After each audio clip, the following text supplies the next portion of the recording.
Students, previous lecture में हमने आपको बताया था कि टिश्यू क्या होता है। टिश्यू के बारे में हमने डिस्कस किया था कि टिश्यू कहते किसे, प्लांट टिश्यू का कैटेगराइजेशन और क्लासिफिकेशन भी हमने पढ़ा था कि ऊतक कितने प्रकार का होता है। तो हमने स्टार्ट किया था विभजोतक।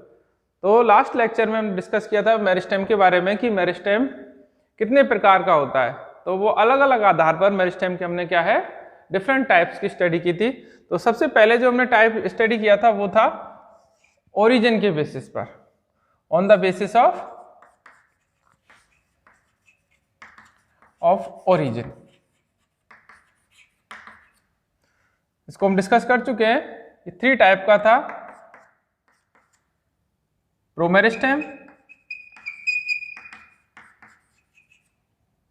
सेकंड वन था प्राइमरी मेरिस्टेम और थर्ड था सेकेंडरी। तो ये तीनों हम डिस्कस कर चुके हैं कि जो एम्ब्रियो के अंदर जो पाया जाता है, भ्रूण के अंदर जो मेरिस्टेम पाया जाता है वो प्रोमेरिस्टेम था। प्राइमरी मेरिस्टेम का जो फॉर्मेशन है, ओरिजिन है, प्रोमेरिस्टेम से होता है। और ये क्या है, प्राइमरी परमानेंट टिश्यू का फॉर्मेशन करता है। ब्रीफली मैं बता देता हूँ। सेकेंडरी मेरिस्टेम इसका क्या है, परमानेंट टिश्यू से क्या होता है, ओरिजिन होता है। जो सेल्स डिवीजन की कैपेसिटी को खो देती हैं वो परमानेंट टिश्यू थे, और उनमें क्या है डी डिफरेंशिएशन के थ्रू क्या वापस से डिवीजन की कैपेबिलिटी आ गई थी। तो सेकेंडरी मेरिस्टेम का फॉर्मेशन हुआ था। अब दूसरा बेसिस पढ़ेंगे on the basis of position. स्थिति के आधार पर जो हमारा मेरिस्टेमेटिक टिश्यू है वो कितने प्रकार का होता है। देखिए, पहला होता है एपाइकल मेरिस्टेम। जैसा कि नाम से ही पता है, अपेक्स में मिलेगा, पादप के शीर्ष भागों में मिलेगा। शीर्ष भाग कौन कौन से हो गए हमारे, चाहे वो शूट अपेक्स हो, चाहे रूट अपेक्स हो, लीफ हो, ब्रांच हो। यानी ये ऐसा विभजोतक है जो पादप के शीर्ष भाग, जैसे प्ररो के शीर्ष पे, जड़ के शीर्ष पे, पत्ती के शीर्ष पर, है ना, जो अपनी ब्रांचेज हैं, टहनियां, उनके शीर्ष पर पाया जाता है। ये लगातार विभाजित होता है और पादप के जो लंबाई है, यानी साइज है, लंबाई में वृद्धि के लिए क्या है, रेस्पॉन्सिबल होता है। समझ में आ रहा है। कहां पर मिलेगा, पादप के प्ररो शीर्ष पर, मूल शीर्ष पर, पत्ती के शीर्ष पर, टहनियों के शीर्ष पर मिलेगा। विभाजित होकर क्या है, ये परमानेंट टिश्यू का भी फॉर्मेशन करता है। और वो परमानेंट टिश्यू और ये एपाइकल मेरिस्टेम क्या है, पादप के क्या है, जो ग्रोइंग पॉइंट्स होते हैं, उनके वृद्धि के लिए क्या होता है, रेस्पॉन्सिबल होता है। दूसरा आया, कई बार आपने देखा होगा एपाइकल मेरिस्टेम की सक्रियता से कुछ पादपों में एपाइकल डोमिनेंस पाई जाती है, शीर्ष प्रमुखता। जैसे आपने चीड़ का देखा होगा, स्पाइनस का प्लांट होगा जिसमें एक्स करंट ग्रोथ मिलती है, तो वो क्या है, उसमें जो एपाइकल मेरिस्टेम होता है वो क्या है, ज्यादा डोमिनेंट होता है। यही डिवीजन करता रहता है, जिससे क्या है, पादप की लंबाई बढ़ती जाती है। अगर इस एपाइकल मेरिस्टेम को या प्लांट के एपेक्स को हम क्या कर दें, नष्ट कर दें, तो उससे क्या है, लेटरल ब्रांचिंग स्टार्ट हो जाएगी। तो सेकंड बना है इंटरकैलरी।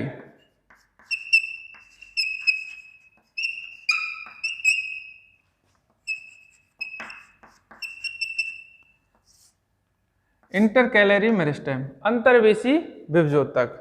देखिए, जैसे प्लांट है, ये ग्रोइंग पॉइंट पे जो था उसको तो हमने क्या बोल दिया, उसको तो हमने एपाइकल मेरिस्टेम बोला। अब जब ये क्या है, प्लांट ग्रो कर रहा होता है, इसकी साइज में, लंबाई में जो वृद्धि हो रही होती है, तो क्या है, जो हमारा शीर्ष विभजोतक है, ये इसकी कुछ कोशिकाएं क्या है, जो हमारी पर्व संधियां होती हैं, नोड होते हैं, उनके आधार पर ये क्या है, छूट जाता है। यानी जो इंटरकैलरी मेरिस्टेम है हकीकत में क्या है, इसी का रिमेनिंग पार्ट है जो पीछे नीचे रह गया। यानी जब शीर्ष की वृद्धि हो रही थी तो कुछ कोशिकाएं वहीं पर रह गई, और ये क्या है आपके किसके आधार पर मिल रही हैं, पर्व के आधार पर, पर्व संधि के पास में। तो इसका कार्य भी यही है कि ये क्या होगा, विभाजित होंगी कोशिकाएं और पादप के लंबाई में वृद्धि के लिए उत्तरदायी होंगी, यानी पर्व की लंबाई में या पादप की लंबाई के लिए रेस्पॉन्सिबल होती हैं। कई बार आता है इसमें क्वेश्चन आता है कि किन प्लांट्स में जो ग्रोथ है मेनली क्या है, इंटरकैलरी मेरिस्टेम के थ्रू होती है। तो आपने देखा हो जो ग्रासेज होती हैं उनमें जो ग्रोथ होती है वो किसके थ्रू होती है, इंटरकैलरी मेरिस्टेम के थ्रू होती है। इक्विसिटम है, इक्विसिटम में भी नोड के पास में इंटरकैलरी मेरिस्टेम मिलता है जो क्या है इसकी ग्रोथ में महत्वपूर्ण योगदान देता है। इसके अलावा जो आपकी पाइनस की नीडल है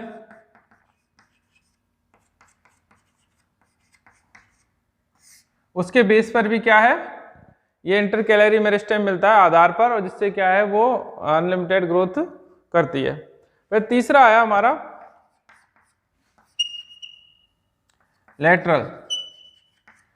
लेटरल मेरिस्टेम, पार्श्व विभजोतक। तो ये क्या है, प्लांट के जो लेटरल एरियाज यानी इस तरीके से रेडियली अरेंज रहेगा, प्लांट की विड्थ में, मोटाई में जो वृद्धि के लिए रेस्पॉन्सिबल होता है वो हमारा कौन सा होता है, लेटरल मेरिस्टेम होता है, जो पादप की अरीय दिशा में वृद्धि को क्या करता है, नियंत्रित करता है।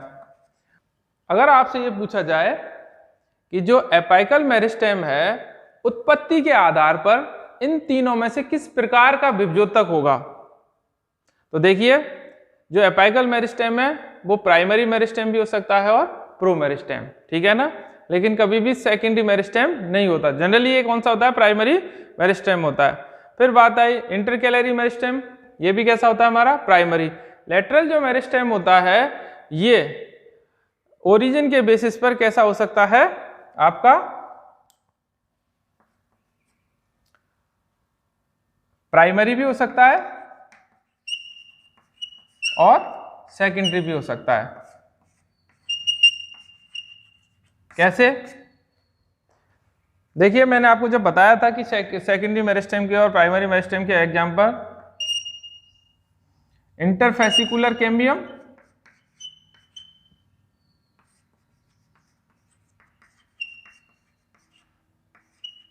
और इंट्राफेसिकुलर कैम्बियम। तो इंट्राफेसिकुलर कैम्बियम होता है वो हमारा कैसा होता है, प्राइमरी मेरिस्टेम होता है, जबकि इंटरफेसिकुलर कैम्बियम या इसके अलावा कोर कैम्बियम, बुंड कैम्बियम, ये दोनों ही हमारे क्या सेकेंडरी क्या होते हैं, मेरिस्टेम होते हैं। तो ये मिलके क्या करते हैं, पादप की पार्श्व वृद्धि के लिए या कहो पादप की मोटाई में वृद्धि के लिए उत्तरदायी होते हैं। तो ये हमने क्या है उसकी पोजीशन के आधार पर भी पढ़ा। नेक्स्ट,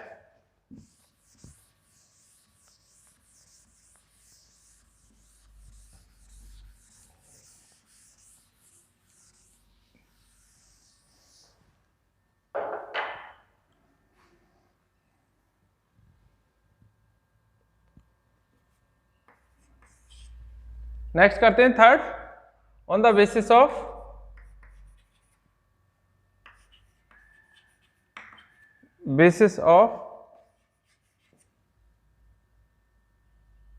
डिवीजन प्लेन,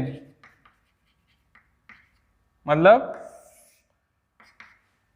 विभाजन के तल के आधार पर। विभाजन के तल के आधार पर फिर ये तीन प्रकार का होता है। पहला मास मेरिस्टेम, सहनती विभजोतक, दूसरा होता है हमारा प्लेट मेरिस्टेम, पट्टिका विभजोतक, और तीसरा होता है रिब मेरिस्टेम।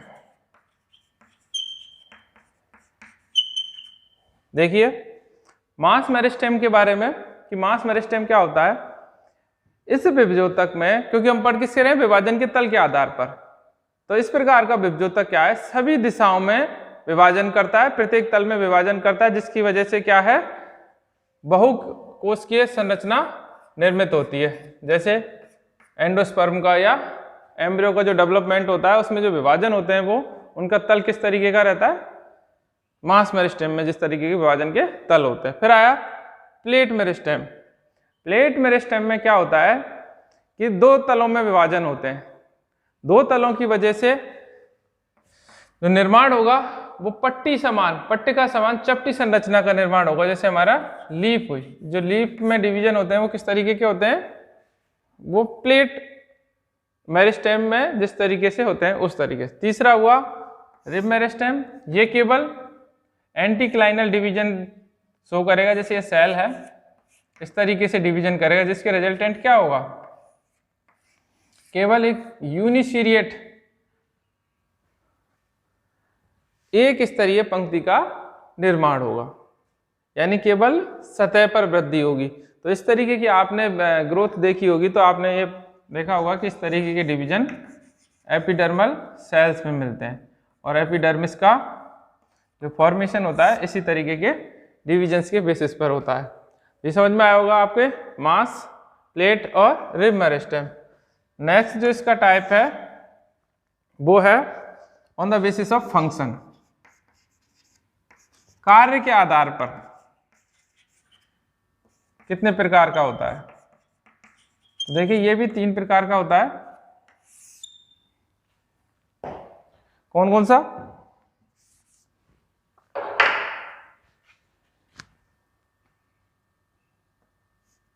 प्रोटोडर्म,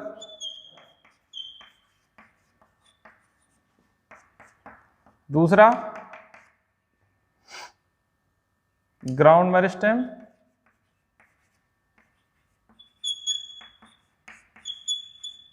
और तीसरा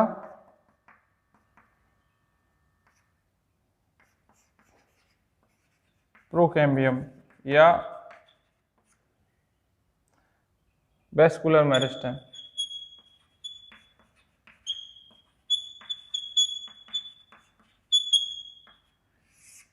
जैसा कि देखो नाम से पता चल रहा है, डर्म मतलब एपिडर्मल सिस्टम, यानी ऐसा विभजोतक जो एपिडर्मल टिश्यू सिस्टम का फॉर्मेशन करता हो। एपिडर्मल टिश्यू सिस्टम का जो फॉर्मेशन करेगा वो आपका क्या कहलाएगा, प्रोटोडर्म कहलाएगा। दूसरा होता है ग्राउंड मेरिस्टेम, भरण विभजोतक, यानी जो क्या है ग्राउंड टिश्यू सिस्टम का फॉर्मेशन करेगा उसे हम क्या बोलेंगे, ग्राउंड मेरिस्टेम। और प्रोकैम्बियम या वेस्कुलर मेरिस्टेम जो क्या करेगा, आपके वेस्कुलर टिश्यू सिस्टम का फॉर्मेशन करेगा। तो प्रोटोडर्म एपिडर्मल टिश्यू सिस्टम में क्या आएगा, आपकी एपिडर्मिस, स्टोमेटा और जो हेयर्स मिलते हैं, एपिडर्मल जो हेयर्स होते हैं वो सारे क्या है एपिडर्मल टिश्यू सिस्टम में। ग्राउंड मेरिस्टेम में आपका क्या हाइपोडर्मिस, कॉर्टेक्स, एंडोडर्मिस वाला जो एरिया होता है वो क्या है आपके ग्राउंड मेरिस्टेम में। और प्रोकैम्बियम में आपके जाइलम, फ्लोएम, पित्त वगैरह जो सारे हैं वो किस में आएंगे, आपके वेस्कुलर टिश्यू सिस्टम में। तो ये क्या है हमारा विभजोतक के क्या है प्रकार थे, किस पर, विभिन्न आधारों पर। तो मैं आशा करता हूं आपको ये समझ में आया हो।